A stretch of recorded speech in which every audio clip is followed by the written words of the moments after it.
Can you hear both of us? Yes. Yes.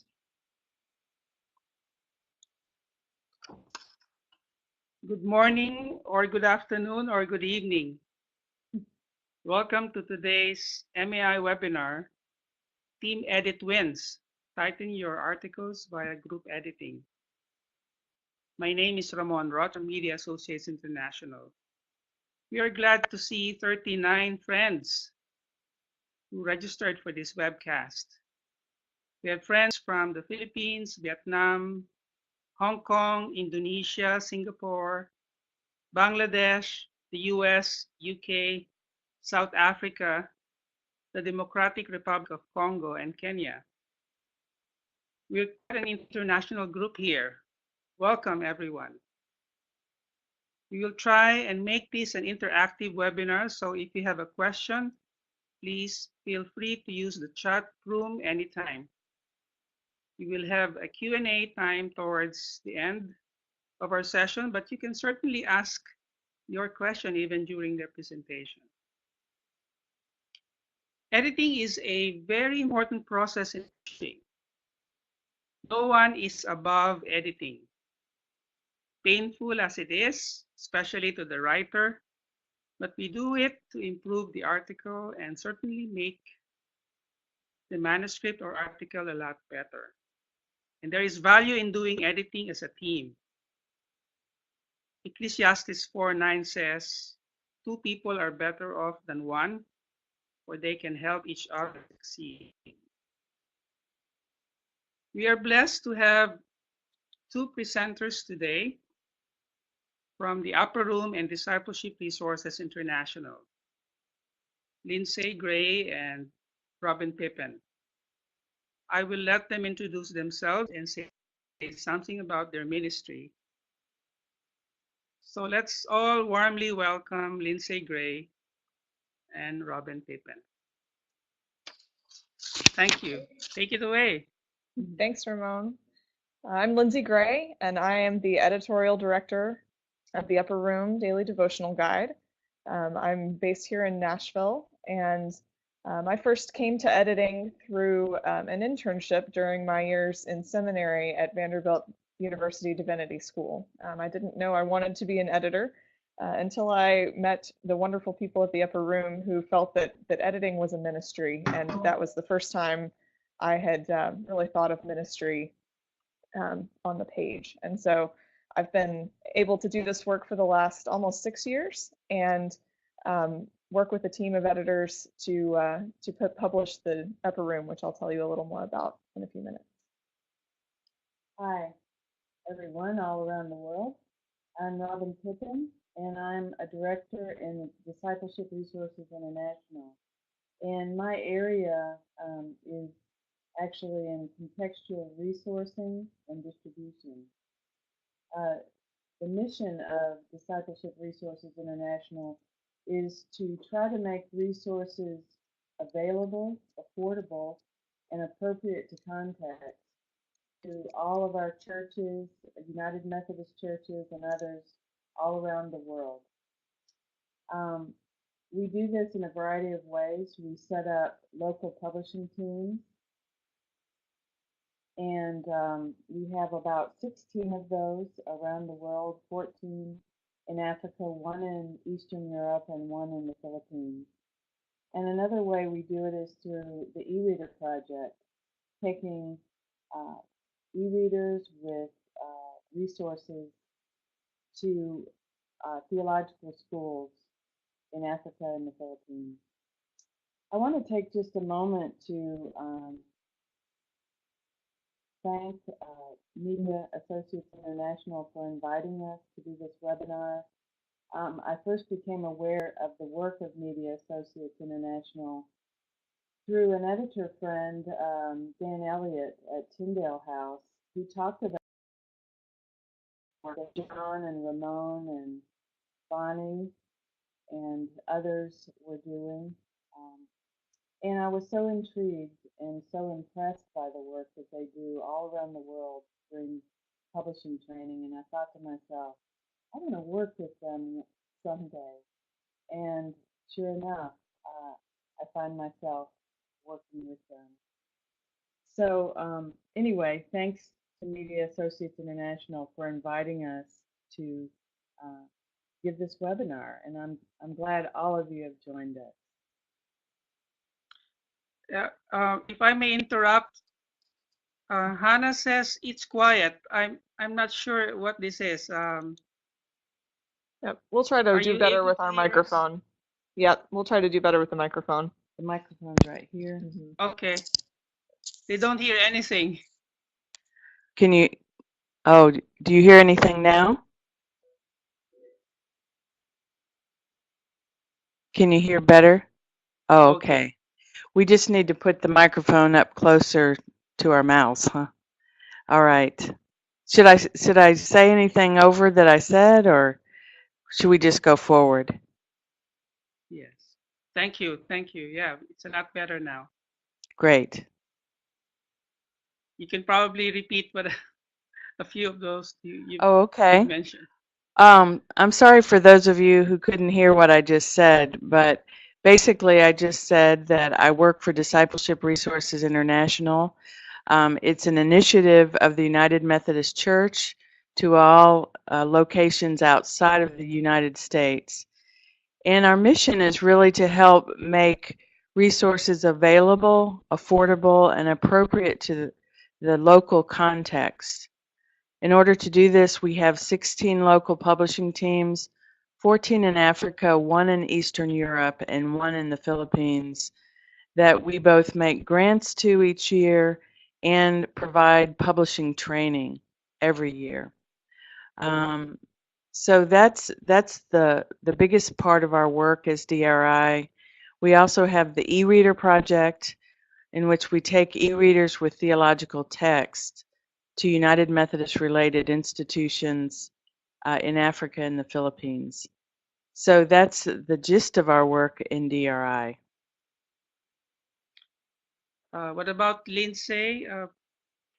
Perhaps Lindsay could say a few words about the upper room.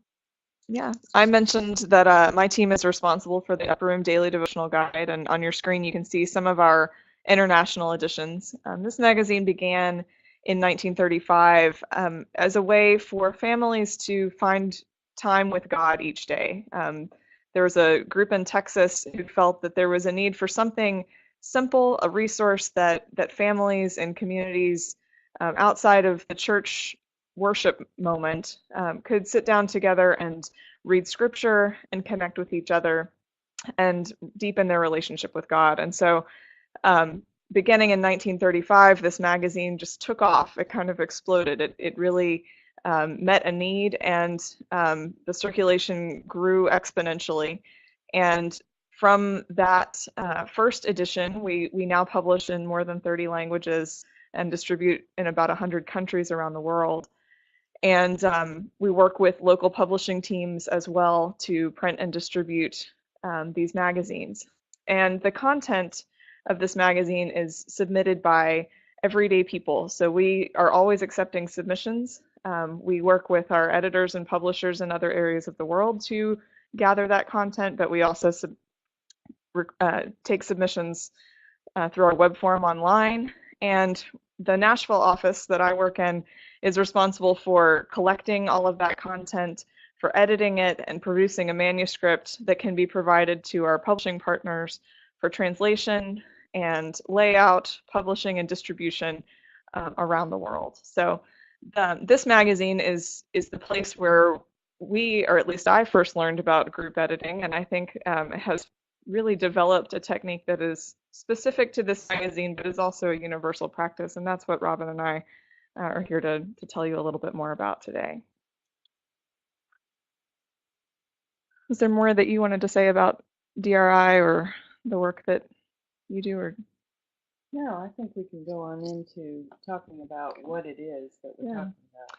So I mentioned that the daily devotional, part of our process for that work is group editing or collaborative editing. We happen to call that meeting copy session. That name came about a long time ago and I inherited it. So if I refer to copy session, I'm talking about group editing or collaborative editing. The way we do this is that a group of editors editors from all around our publishing entity, so folks who work on books, other magazines, who are proofreaders or copy editors.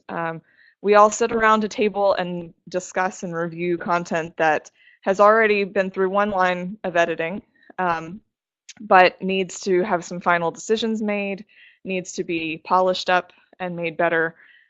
So what we do is we send content to this group ahead of time. So once it has been through a first edit, so we have editors outside of this group who will read through the content, will make sure that it is in a uniform format. They'll verify any facts or quotations that need to be double checked, and make sure that the content is roughly the length that we require for publication.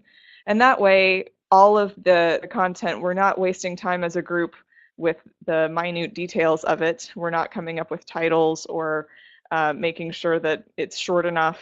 We're really able to spend time thinking deeply about, does this content fit our audience? Is it going to be helpful to people all around the world? Is it possible to translate this content in a way that is accurate and still meaningful? So we give this content to editors ahead of time and give them a list of criteria for evaluation, and I'll talk about that more in a little bit.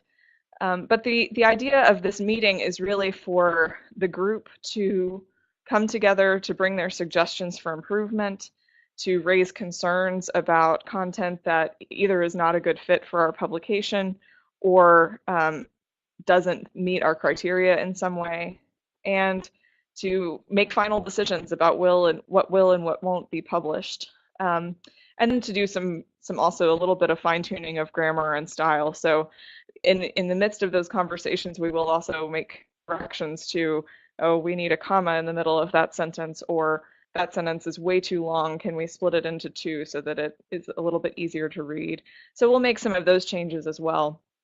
But I think the purpose of this meeting is a little more high level than that. I might say a word too, just about the photo that you see. That's me meeting with a group of professors of the Africa Association of United Methodist Theological Institutions. We had this meeting last June in Liberia at Barnga School of Theology there. And while this group is a writing group and a writing conference, we always try to teach something about editing in every writing conference, because as Ramon said at the beginning, editing is a necessity to every person, and we have to put on our different hats of being a writer and of being an editor at different times. So we did this practice in Liberia with this group of professors, and it worked very well. So one of the, this is a little bit of a time-consuming process, and one that many people will ask, why in the world do you take time to, out of what are very busy days and busy schedules, to edit this way? And there are a couple of reasons that I think are enduring, and that is a reason that we've been doing this for over 75 years, as far as I can tell historically. One is to really draw on the collective wisdom of the group. I find that when I am sitting at my desk and editing alone, it's easy to dismiss concerns or to say, you know, I don't have a good way to resolve this problem, so either we won't publish it or I'll talk myself into thinking that it's not really an issue. And so being able to sit together in a group and raise those questions and concerns and have the wisdom of the group look at that problem and find a resolution together, or to agree that it's a big enough concern that we don't want to publish this content. It's very comforting as an editor to have the expertise of others around the table to make those decisions. And I think it makes the publication stronger too, because you don't dismiss those questions or concerns. You don't let go of a piece of content that really does have some important piece of wisdom to share just because there's a difficult final paragraph that you can't figure out how to untangle. And also having a group of people around the table, there are people who see different concerns and different perspectives that I, as a single editor, would not necessarily consider. So we're able to, even though we don't always represent every possible perspective of our readers, being able to work as a group helps us to consider more perspectives than we could on our own. And that really makes our content more applicable to the wider readership. This is also one of the places that we train our editors. And so one of the first things that we will do when we hire a new editor here in Nashville is to invite them to attend a copy session. Part of that is that they get to know and relate to the other editors in the building. But at the same time, you're also learning the style preferences, the ways that we edit, the theological concerns in our case that we hold up and want to be certain we're paying attention to. And it's a much easier and more interactive way to learn the editing preferences of the organization than to hand someone a style sheet and say, please read this and memorize it. You get to practice it and put it into action. And I think that these meetings, because we do them regularly, they help us to maintain a standard of excellence over time. Those change, the standards will change a little bit based on our readership and based on who's in the room. But in general, the collective memory of that group helps us to remain true to the criteria that we've set for this publication and to do that consistently over a long period of time. And just on this particular picture, this is actually a photo from our last copy session that Lindsay led. And so this is what it looks like when we do it in Nashville with some technology to assist us.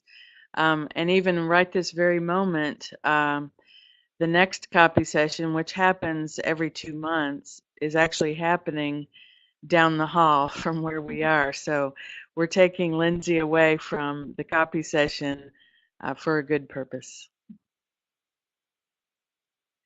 Okay, so back to me.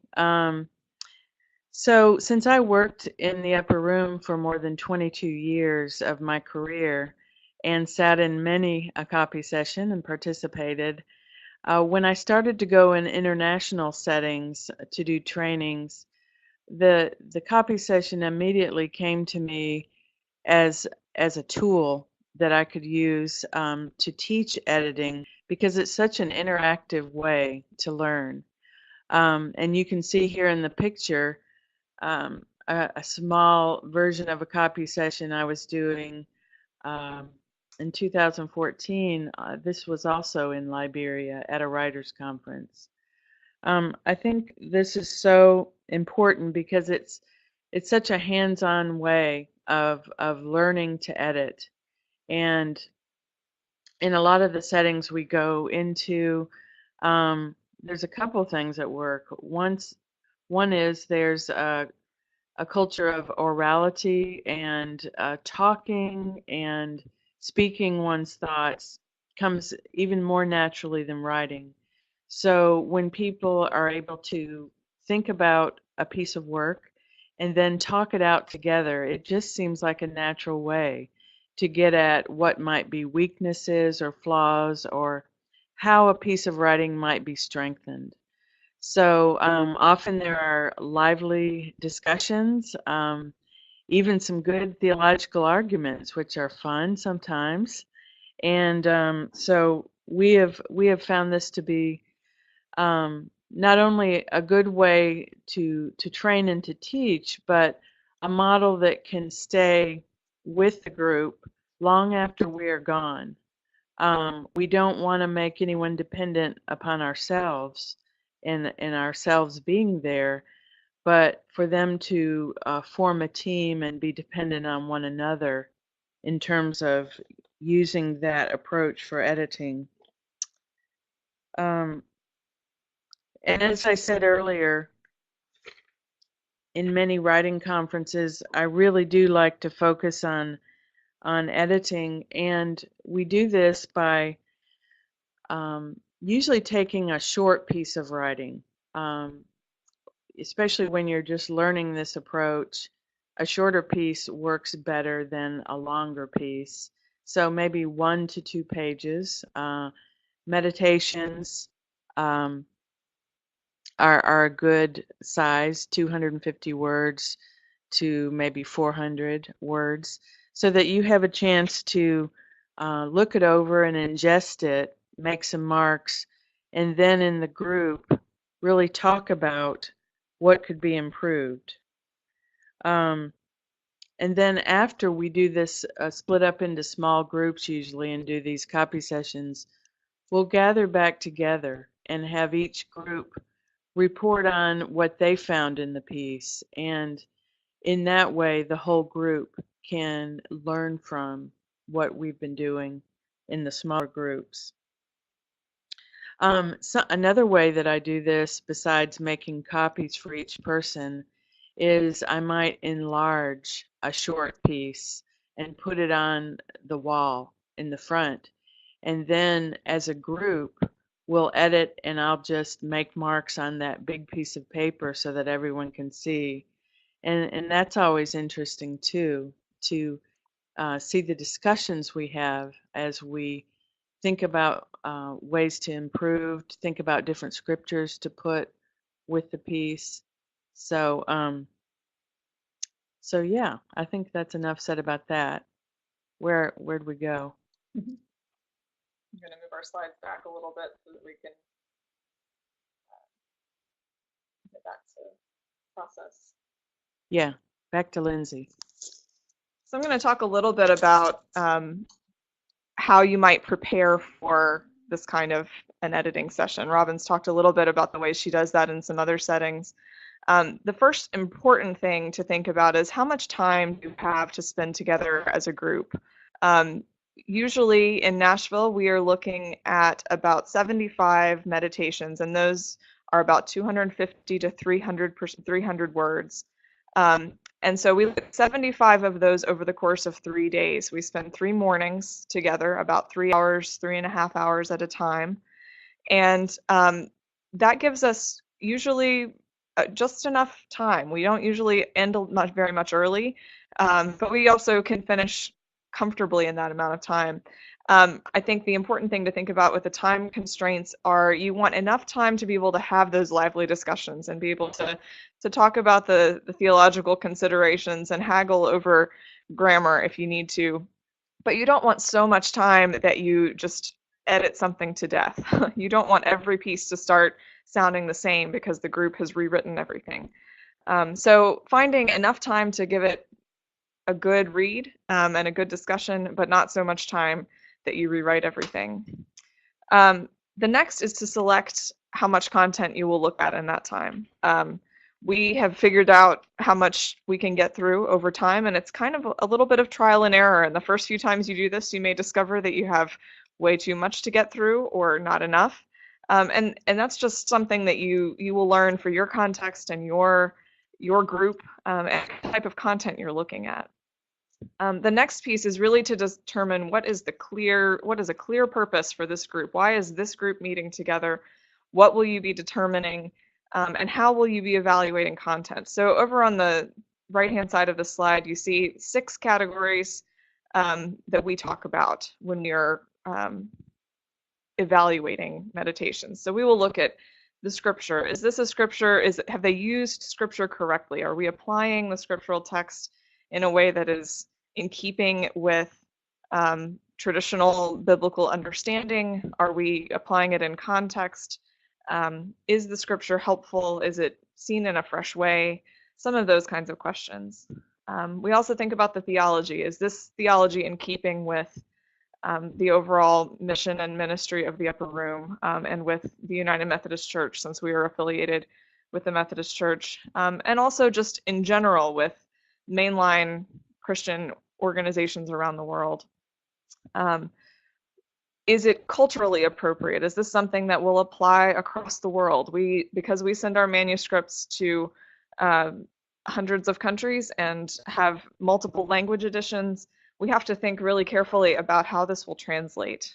So we for instance, sometimes get some really clever and interesting meditations that play with words in English that we just can't publish because if you translate it into Chinese or Spanish or Russian or Hungarian, those things are not going to work. And so we have to think about that. We also think about, is this an example? Is this something that really you only understand if you live in a particular region of the world? Sometimes we will still publish those, and we include notes for our translators about ways they might substitute those examples or talk about something that applies more directly to their context. But if it's too specific, sometimes that is a reason to not keep something. We also think about God's family. Do we have a variety of images of family and human relationships and relationships with God? We really want this to be a publication that relates to all people in all places. And so we're trying to think about how people relate to God and to each other in a diverse range of ways. Reader identification is the fifth one, and that's, can a reader really, even if they haven't had this experience, can a reader identify with what the author is talking about? Is this something that will be familiar, will bring up memories for people, will really resonate on a personal level? And the last is really just the judgment call of the reader, of the editor who's coming into the session. Is this one that we should keep? Should we throw it out because of any number of reasons? Or is it a maybe and I need to be convinced by my fellow editors that this one is going to work? So that is what we look at as our criteria. So it's important as you're sitting down with a group to have outlined this criteria before you begin, so that as people prepare, they can think through some of these types of things. You would come up with criteria that fits your publication, your context. It may not be this list, it may be a very different list. But having something like this list would be a good way to focus the conversation. I always try to send the content that we'll be looking at out several days before the meeting to give people plenty of time. Very rarely is the content something that other people, that's their main focus. A lot of the editors who come to this session have other jobs that they do during the day, and so this is really something they do above and beyond, and I want to give them as much time as possible to reflect on that and to really prepare well. So I usually send content out 2 weeks ahead of time if I can, for people to have plenty of time. Some more things to think about is roles to assign for the meeting. These roles can change. It doesn't have to be the same person every time, but we have found that people sort of fall naturally into skill sets that they are comfortable with. So we assign a facilitator, and a facilitator is someone, it might be the senior editor of the group, or it might be the person who is most in charge of the publication that you're working on. In the case of the Nashville office, that's me. And this person keeps track of time, moves the conversation along if we get stuck debating something. And I have the final say. So if we get to a point where the group is just deadlocked about something, we can't agree, then it's up to me to make a decision about how we move forward, whether we let go of the meditation, decide not to publish it, or we move forward with certain edits. It's also my call if we get stuck debating a comma or something really minor, to say this is how we're going to do it and move the conversation forward. So very rarely does that become a contentious role, but you do need someone who can help make sure the discussion keeps moving if you get stuck on a single point. The next role that you'll need is a scribe, or someone who keeps official notes about what changes you're making to the content. That can be on paper. On the next slide, I'll show you what that could look like on paper. As you saw in the previous slide, we had a picture of the screen. So in Nashville, we actually have some technology, and we project the meditation on the screen. And I am actually the scribe and the facilitator in our group, and so I am making changes to the document on the screen in live action, so people can see the changes that we're making. And that works really well if it's possible, but for decades we did this so that there was a scribe writing things on paper and copying down the notes as people were calling them out. So you just want at the end of the session to have an official record of what the group has decided about these meditations, the changes that you've made, which ones are going to be published, which ones need to be thrown out. And then another role that we have found helpful and could be for other contexts is someone who keeps track of duplications or continuity of content. So in our case, in an issue of the Daily Devotional Guide, we want to be certain that we don't have more than one thought for the day. We have a little call out on each page. We don't want those to be the same in an issue. And we don't want to repeat scripture verses as our quoted scripture in an issue. And so we have somebody who keeps track of those lists and says, okay, well, we're going to need to change this scripture reading if we keep this one because a previous meditation also used it. So we need to decide which one gets to have it. So those are things that may or may not apply to every publication, but if you have need for variety or need for continuity, you need everything to sort of follow a similar theme, or if you're working on a publication that is focusing on a particular book of the Bible, you want someone to be keeping track of, are we indeed sticking to those rules that we've set for ourselves? And Robin, jump in. Let me interrupt again. Yes, Ramon? We're sorry to hear that Kim is having some audio issues. What about the others? Are you hearing us well? Can we hear from the other participants? Are you able to hear us?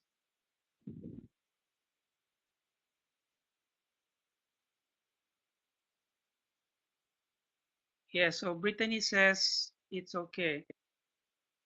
And others too. So Kim, I don't know how to resolve the issue. Yeah. So Sorry about that. Laura in Bangladesh. Yes. We're sorry that. Okay.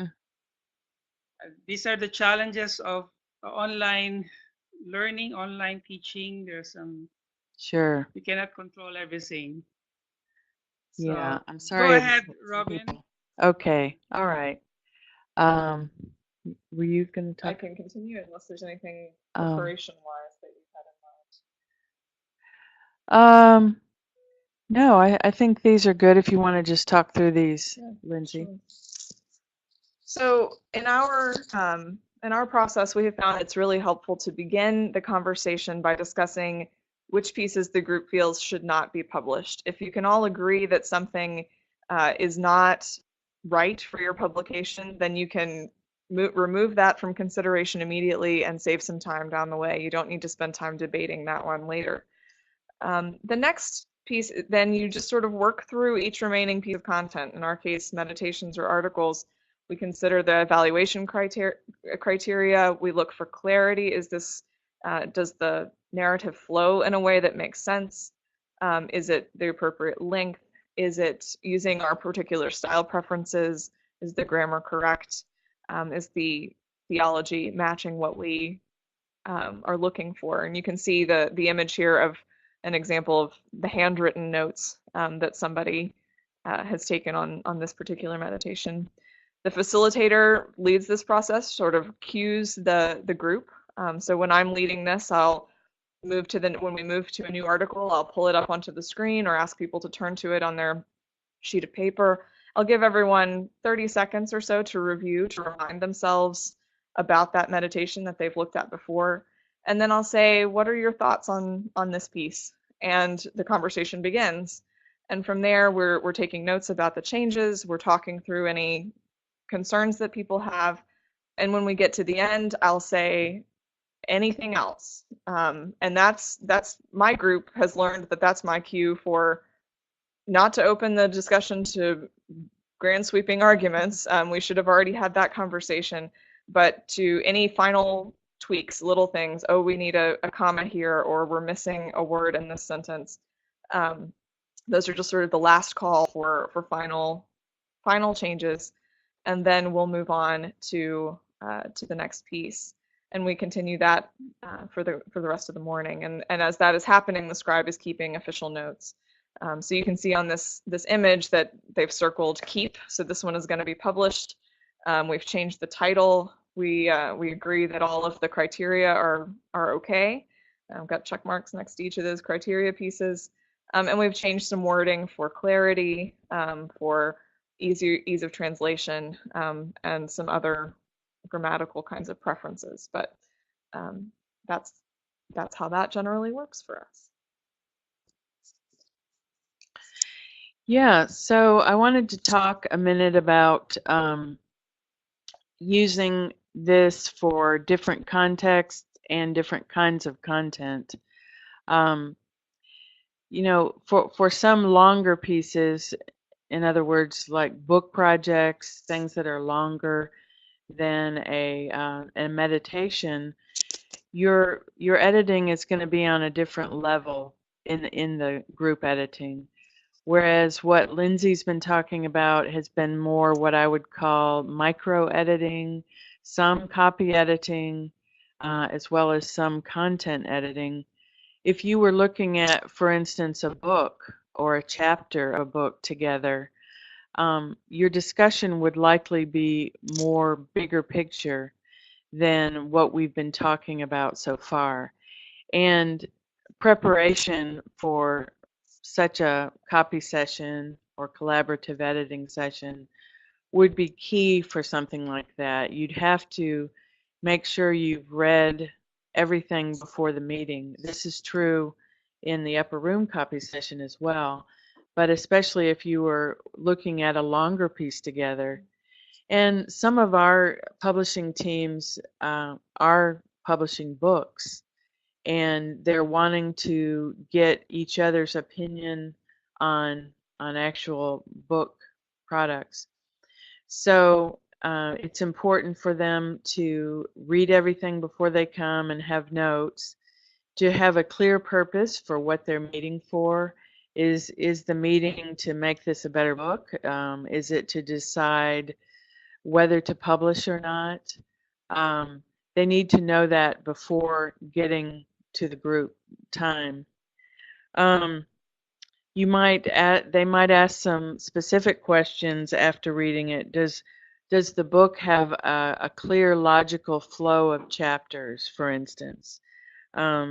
Is there a missing piece or a missing chapter that needs to be added that's kind of glaringly omitted from the book?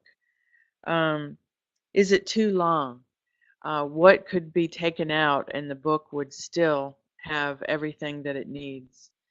So I do think that collaborative editing can work in different settings for different projects. It's also good in terms of content selection. Yeah. You want to talk a minute about that? Sure.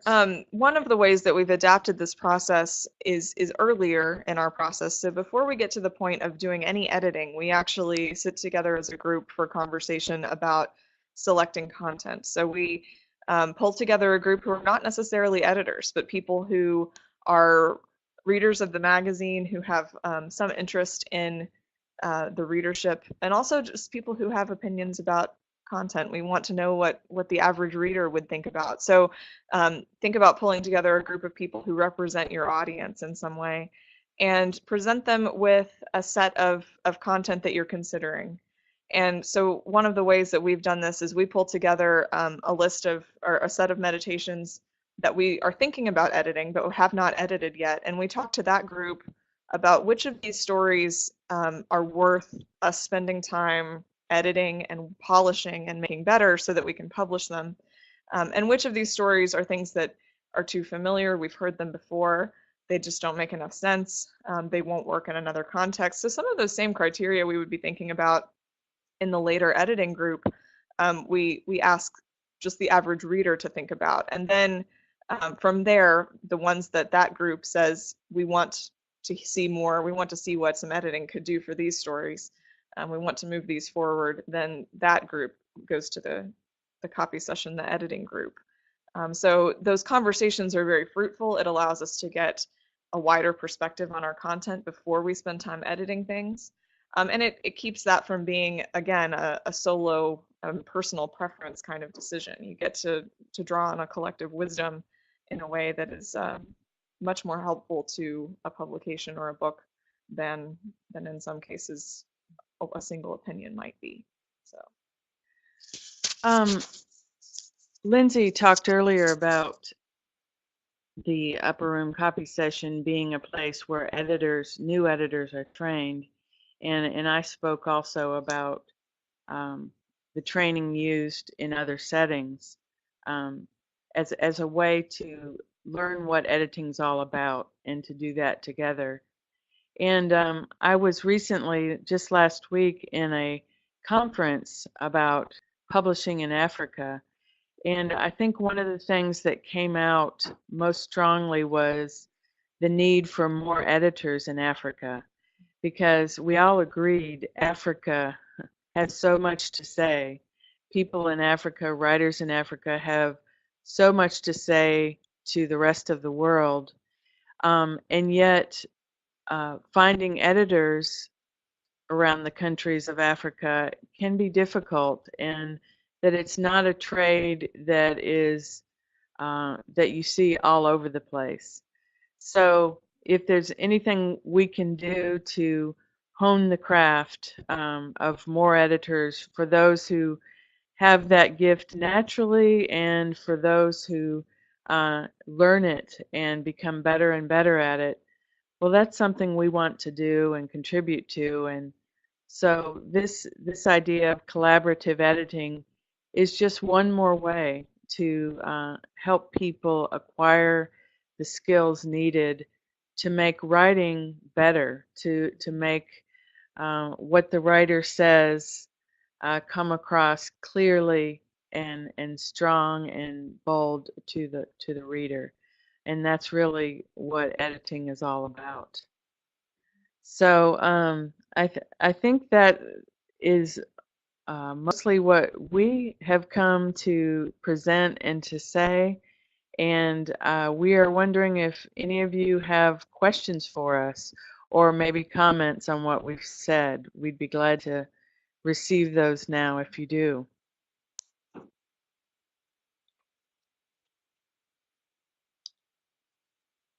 Thank you so much, Robin and Lindsay. I think we have some questions here. Oh, Lisa Anderson Umana. Good question. I would like to know if you were able to meet as a team online. Have we tried that? We have not, we've not done, I have not done a full editing session in an online format, but we do in that content selection meeting frequently have someone who Skypes in and is part of that conversation with us. So they receive the materials ahead of time, just like everyone else, and we discuss together across continents often. The editing would work as well. The challenge we would have with the current way we do it in Nashville is that if you are sharing content on a screen, sometimes the screen sharing features that are available online are not as reliable or as consistent. And so sometimes sharing that screen might be a challenge. But Ramon was showing us, even on here, how, you can, click, how you can write on the screen. You could make editing marks on a piece of writing right on screen and let everyone see it. Like, I'm assuming everyone can see what we're doing, writing these scribblies. So I think just, on a PowerPoint, you could do something like this and do that in a team way. The technology we have sure does help. Someone else wrote, we have editors in 8 different countries. Any good online tools you have used or know of? I think there are lots of options out there. And because I haven't done this a lot in a technology environment, I really think that the biggest thing, the most important thing about any of this is having a good, solid connection for your conversation. So as long as you have good audio, that's really 90% of it. Before we were able to project things on a screen, someone was just writing down notes by hand, and so no one else could see that piece of paper. It was really auditory. And so as long as everyone has a copy of the content to work from and you have a good solid audio connection, you can do this work together. It doesn't require a lot of fancy technology. Now, certainly some screen sharing would make it more interactive, would get everyone a chance to visually be involved. But my experience with platforms has been that they work great until they don't, and they work really well for most of the group, and then you add one more person, and sometimes that person really struggles, and you spend more time fighting with the technology than you do really editing or working together. So I would say there are definitely options out there, and it would be wonderful. I would love to learn about those as well. But I think the audio connection is the biggest hurdle. And I would say we make use of Dropbox for sure. Dropbox, a cloud storage system in which multiple people can go in and work on a document. I know some people use Google Docs that allows group editing on a document. And so I think I could recommend those two as they're not maybe editing software, but they allow multiple editing on a document, and of course review and tracking in Word, Microsoft Word. We do spend some time in Word. We do spend some time teaching about the review and editing parts of Word in some of the workshops we do internationally. I was going to say, one of our participants, Hannah, has said that that she's also used Draftin, which is a similar product to Google Docs and allows multiple people to open the same document at the same time and keeps a version control. So that would be an excellent thing to explore. Thank you, Hannah. Ramon, can you speak to the question about Click Meeting? Is it a free product? Yes, so Meeting is not a product. We pay a monthly fee to keep the webinar software.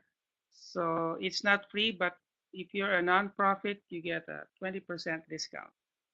So Okay. go to Click Meeting if this is a tool that you could use, clickmeeting.com.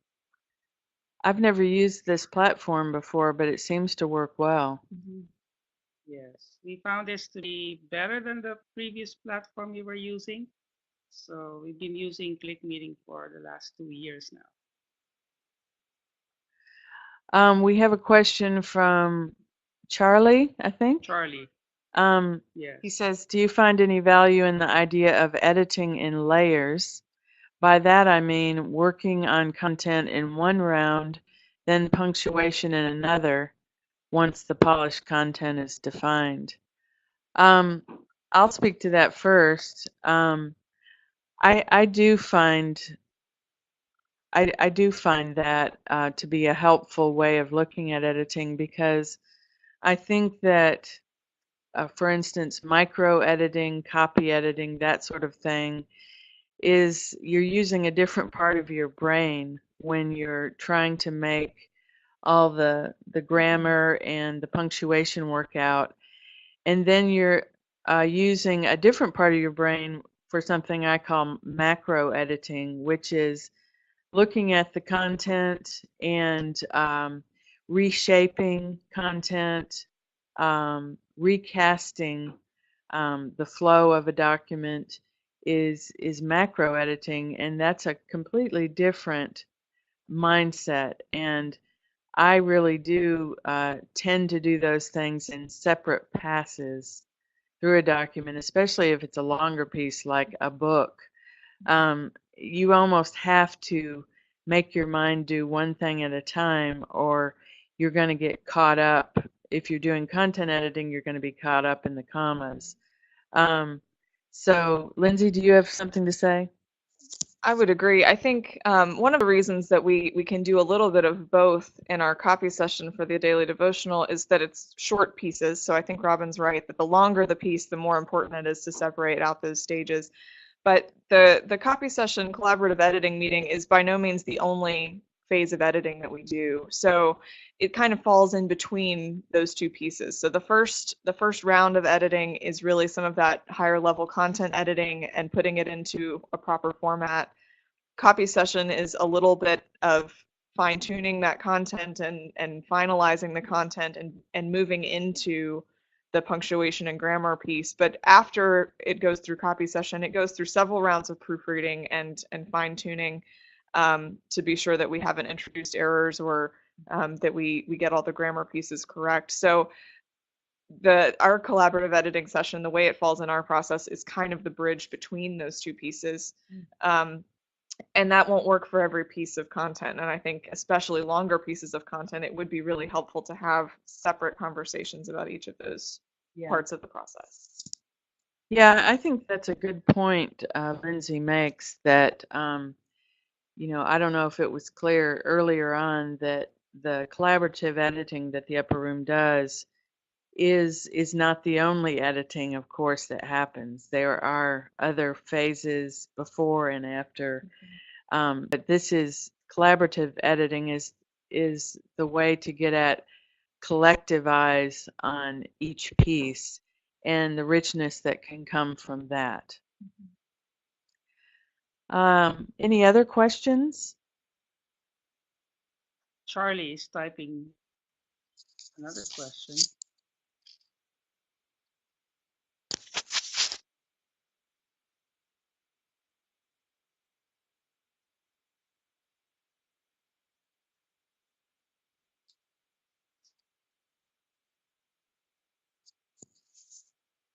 Says, you mentioned not making all pieces sound the same, having the same voice. Would you speak to the idea of keeping the author's voice in the piece?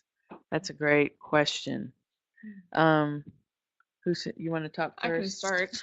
I think that is part of what I view my role as the facilitator of that group to be paying attention to. There is a tendency as the group gets going and we get on a roll and we get really good at rewriting and crafting sentences. Part of what I am trying to think about as the facilitator is, are we taking out any personality from this piece of writing? Are we rewriting this just for the sake of rewriting it because we would do it differently? Or is what's there really just fine? And those are the words of the author. And so reminding the group, but also putting someone, if it's the facilitator or someone else, in charge of really keeping an ear toward the author's voice. And so some of that might be, you know, sort of turns of phrases that are unique to the author.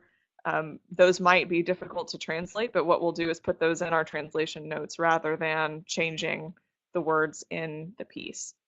We might wonder at times, you know, what does this author mean exactly by, you know, I'm keeping my eyes fixed on Jesus or some other piece of sort of scriptural jargon.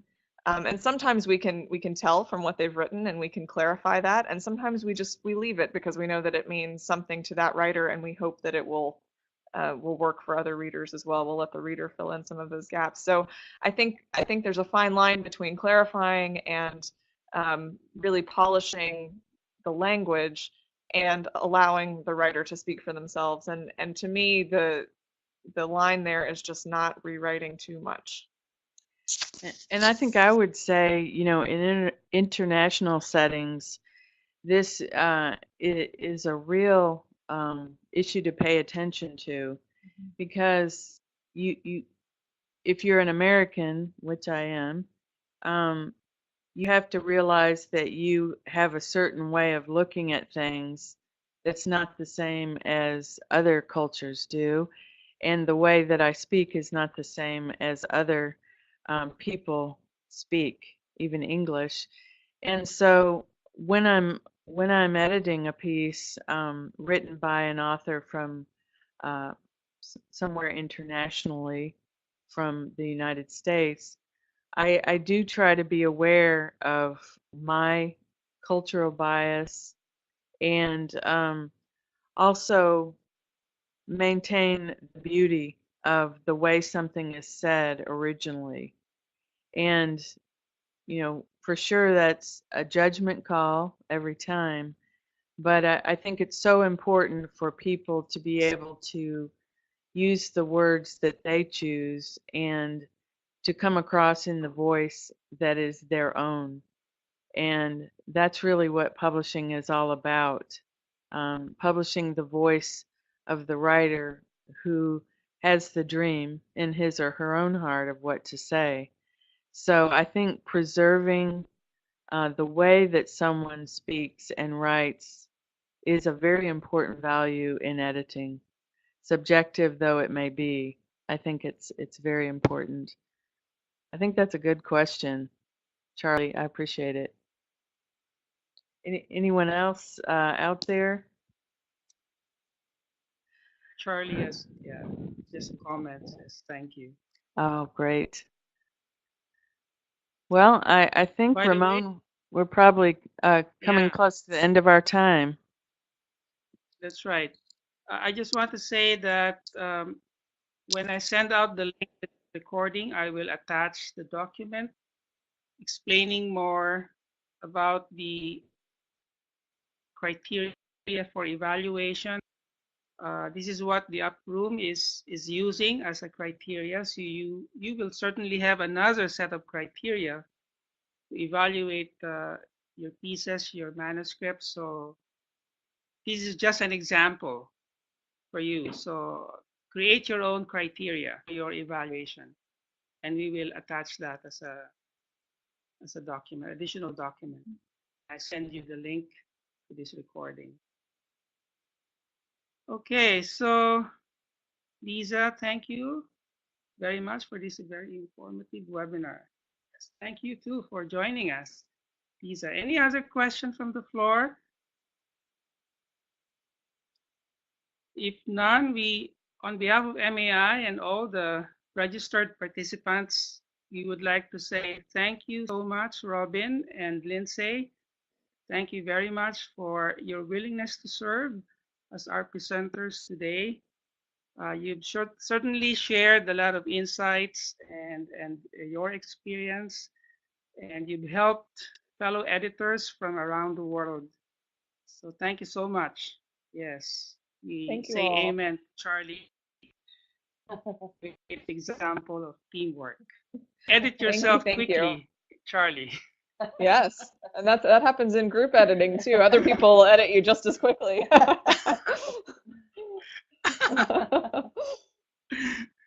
Yeah. Yeah. So yeah. Thank So let me just Thank say you so that much.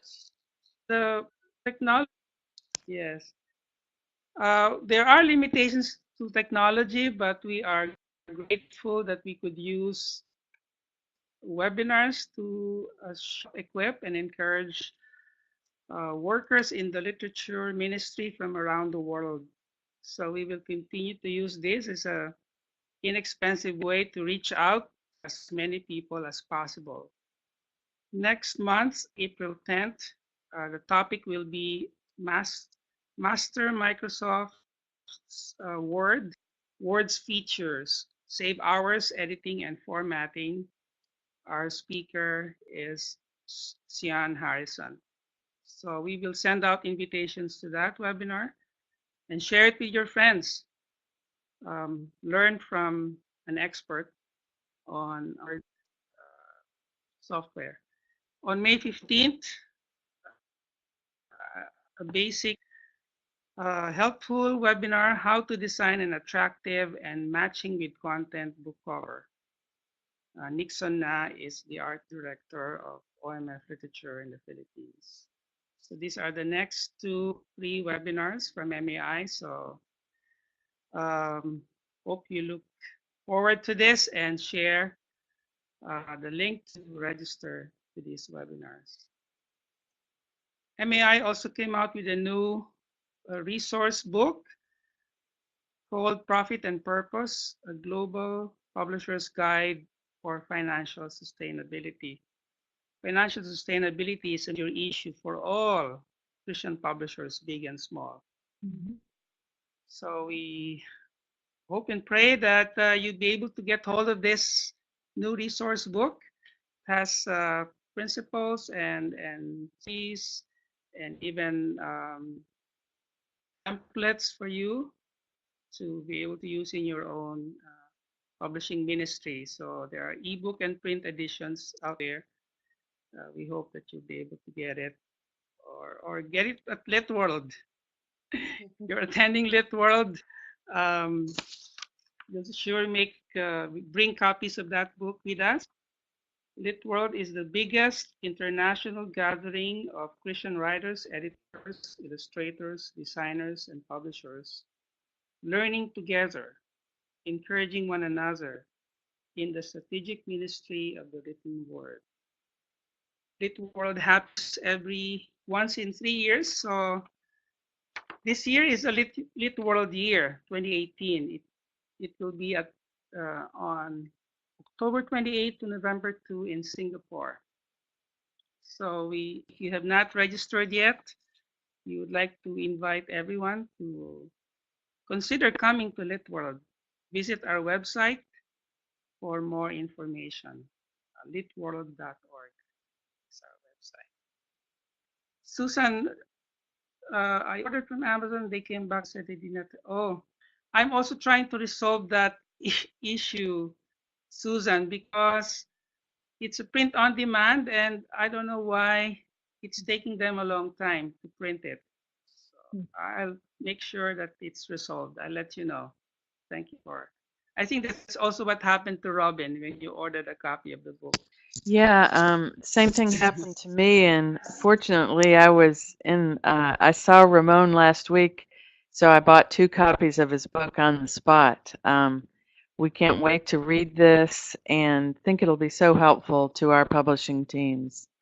So, yeah, Amazon needs to get that right. Yeah. I'll contact them today and try to resolve that. So thank you so much. Thank you, Robin and Lindsay. Thank you, everyone, those who joined us from around the world. Thank you for staying up late at night for those who are in the time zone. Asia, especially Africa, is afternoon, late afternoon. And thank you so much for joining us, and hope to see you again in our next webinar. Thank you, and God bless you all.